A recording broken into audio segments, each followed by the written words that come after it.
Good morning mga kapapa. Nandito ako ngayon sa Canterbury Hill dito sa Barangay San Esteban, San Antonio, Zambales. Ang ganda ng kwarto, no? Papakita ko sa inyo yung sa labas. Sigurado matutuwa kayo. Okay, mountain view mga kapapa. Tingnan nyo. Napakaganda, sobrang ganda, promise. Yan, oh. Mountain view. Tapos dito yung swimming pool nila.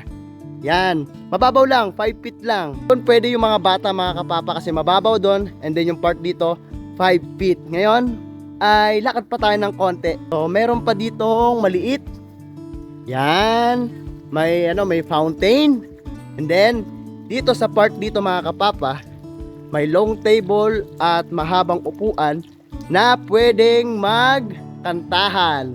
Okay? Meron silang videoke. And then, yan, in case of emergency, nawala ng kuryente, meron silang generator. And then, meron din ditong tambayan, couch. Okay? At ito po yung buong swimming pool. Yan, kitang-kita natin. Sobrang ganda. Babalik tayo dito mamaya sa labas.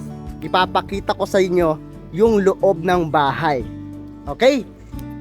Villa vibes, American style, yung bahay, at napakaganda ng living room. Tingnan nyo. Sobrang ganda as in mga kapapa. At ang taas-taas ng kisame. Napakaganda ng ilaw. At ito po yung long table dito. Yan, sarap kumain dito, no? Sama-sama, kasama yung pamilya. Kasama yung pamilya. Ngayon, okay, pasukin natin yung bawat kwarto. Dito tayo nag-introduction kanina. Ay pakita ko sa inyo yung kwarto kanina, di ba? So, nandito tayo sa master bedroom 1. Ito po yung kwarto. Napakalinis. Ang bango-bango. Mayroon pong flat screen TV. At dito po ang bathroom.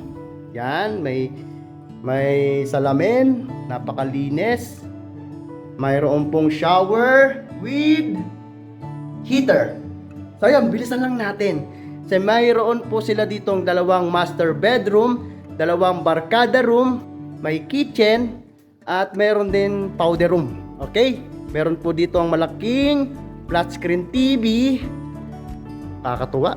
Sobrang ganda. So, ayan. Dito, pwede kayong magluto-luto. May oven. Okay? Merong parang bar, dito? Bar area. Yan. Island style. Tama ba sinabi ko? Ito po yung, master bedroom 2. Yan. Mayroon po dito ang malaking salamin. Yan si Papa Dar. Ganda, napakalinis. Laki ng TV. Oh, so relaxing mga kapapa. Siyempre, ganito yung gusto natin na makapagbakasyon dito sa Zambales. Meron pala ganito dito sa Zambales mga kapapa. Dito lang to sa San Antonio, Zambales. 4 to 5 hours lang from Manila. Okay? At pwede rin kayo pumunta sa tabing dagat. 10 to 15 minutes ay makakapunta na po kayo sa San Antonio, Zambales Beach. Ngayon naman, tingnan natin saglit ang kitchen. Yan, mga heavy duty po yung mga gamit. At very comfortable gamitin yan. So while cooking, yan, luto-luto kayo. Kitang-kita nyo yung taniman sa labas. Meron po silang garden at napakalawak ng parking. Mamaya pupunta tayo dyan. So, next natin ay ang barkada room. Napakalawak po ng kwarto, promise. So, dalawa yan, magkatapat lang. Ito yung isa. Ito yung isa. Ngayon, yan. Kaya yata rito, 16 to 20 packs. Ayun, taas. Akit tayo doon sa hagdan doon, mga kapapa. Then, apat-apat, parang kaya po umiga sa isang bed. Kasi malapad po yung bed. Tapos may ilang hakbang lang, parang 4 na hakbang yata, 5. So ayan yung bed dito sa taas. Ito yung bed sa kabila. And then yun na. And then pag marami pa, pwede maglagay ng extra bedding dito sa baba. And then sa kabila, mga kapapa, hindi na tayo aakyat kasi halos parehas lang talaga mga kapapa ng design. So yan, 4 na bed na malalapad. At ganyan.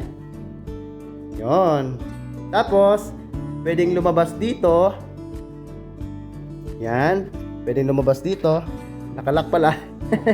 So, balik na lang tayo dito mga kapapa. So, balikan natin yung ano. Okay, nakalimutan ko. Ito yung powder room. Pag sinabing powder room, ano bang meron dito? Yan, dito ko mag-ayos-ayos. Yan. Ganda. Ganda ng salamin. Yan, ganda ng sink.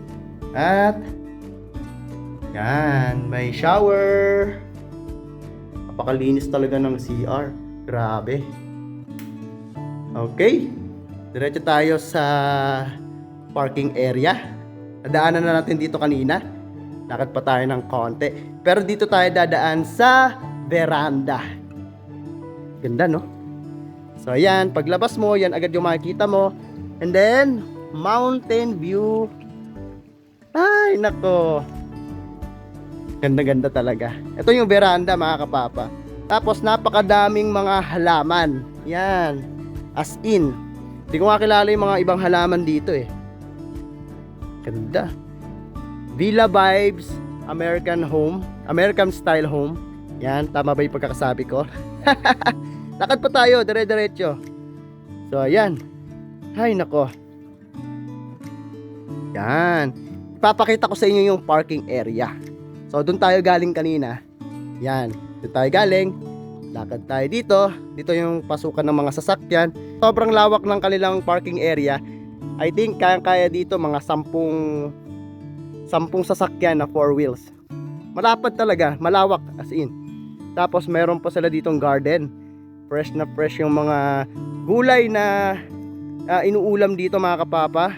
Yan, mga halaman na pang-design at halaman na pang-ulam. Okay, so ayun. Doon tayo galing kanina. Yun yung kitchen. Sabi ko, kitang-kita. May access doon, pwede ka dumaan doon, pabalik sa swimming pool. At dito naman tayo dadaan, papunta sa swimming pool. At meron pa akong ipapakita na hindi ko pa naipakita sa inyo kanina. So ayun lang, konting lakad lang. Dito yung barkada rooms. Okay, dito mayroon pong common bathroom. Okay, common CR. Yan, meron din palang iyawan. And then may outdoor na faucet and sink. Tingnan natin yung common dito na CR. Yan, bali ilan ba to? 2. Common, pambabae, lalaki. Okay, ito pala ay shower. At itong kabila ang CR. So ayan, hindi na natin masyadong papasukin para mas mabilis. Ganda, no? Okay. At ang pagbabalik natin dito sa swimming pool.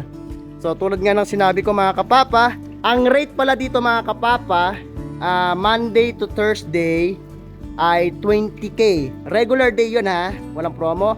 And then kapag weekend naman ay 25k. Okay, regular na rate nila. Meron po silang mga promo ngayon. Tingnan nyo po sa kanilang Facebook page na post para updated po kayo. So malaki po yung difference ng promo nila, kaya sigurado malaki yung masasave nyo, mga kapapa, kapag kinuha nyo yung mga promo na yon. Napakaganda ng place, sobra. And this is my first time na makapag-features at maipakita sa inyo yung ganitong klaseng vacation home rental, mga kapapa, dito sa Barangay Esteban, San Antonio, Zambales. Kagandahan pa dito, mga kapapa, may space dito na pwede nyong tayuan ng tent. Yan, kung gustong ma-experience ng mga anak nyo na mag-outdoor activities, mag-overnight, ay pwedeng-pwede. May ilaw din naman sila dito sa labas. Yan, kitang-kita talaga yung bundok, mga kapapa. Yan talaga yung pinakamaganda dito. So habang nagsiswimming ka dyan, chill-chill ka lang, and then nakikita mo yung bundok, yung nature. Yan kasi yung napakaganda sa atin. Connected tayo sa nature. Okay? Okay, alam nyo ba, 10 to 15 minutes ay pwedeng-pwede kayong makapunta sa San Antonio Beach. Okay, sa coastal. Makikita nyo doon yung tabing dagat. Then magala-gala kayo, magpahangin doon. And after that, balik kayo dito, swimming pool naman. So ayan, ang kagandahan dito, mga kapapa, kasi malapit lang din talaga sa mga beach sa tabing dagat. Yun, maraming salamat nga pala sa owner, sa inyong tiwala, at pinagkatiwala nyo po sa akin na ipakita po sa community itong inyong place. So yun, mga kapapa, kasama ko yung asawa ko.